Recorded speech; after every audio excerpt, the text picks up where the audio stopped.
చాలా మందికి వచ్చే సాధారణమైన డౌట్ సర్జరీ తర్వాత డ్రెస్సింగ్ దాన్ని అసలు తీయాలా? నెక్స్ట్ విజిట్ వరకు ఉంచుకోవాలా? సూచర్ రిమూవల్ వరకు ఉంచుకోవాలా? లేదు తీసేసి స్నానం చేయొచ్చా? అని కామన్‌గా అడుగుతూ ఉంటారు. అయితే ఎలెక్టివ్ సర్జరీస్ అంటే క్లీన్ సర్జరీస్ అంటే హెర్నియా లాంటివి, రొమ్ముకు సంబంధించిన సర్జరీలు కావచ్చు, థైరాయిడ్ సర్జరీస్ కావచ్చు. ఇటువంటి కొన్ని ఎగ్జాంపుల్స్.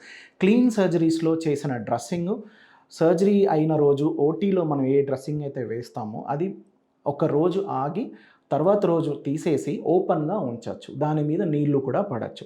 ఓన్లీ థింగ్ ఏంటంటే మీరు క్లీన్‌గా ఉంచుకుంటే సరిపోతది. అలా కాకుండా ఇన్ఫెక్టెడ్ కేసెస్ ఉంటాయన్నమాట. అంటే యాబ్సెస్‌లు చేసిన చోట అంటే ఇన్సిషన్ చేసి మన యాబ్సెస్ డ్రైన్ చేసిన చోట. అదేవిధంగా పొట్టలో ఏదన్నా అబ్‌స్ట్రక్షన్‌తోనో లేదా పర్ఫొరేషన్‌తో వచ్చి మనకు పెరిటోనైటిస్‌తో చాలా ఇన్ఫెక్షన్‌తో ఉన్నప్పుడు చేసే డ్రెస్సింగ్స్‌ని హాస్పిటల్‌లో ఉండగానే మనం మరుసటి రోజు మారుస్తాం. హాస్పిటల్‌లో ఉన్నన్ని రోజులు డ్రెస్సింగ్ చేస్తాం. అటువంటి సందర్భాల్లో డిశ్చార్జ్ చేసినా కూడా కొన్ని రోజుల పాటు మీరు ఇంటి దగ్గరైనా డ్రెస్సింగ్ చేసుకోండి.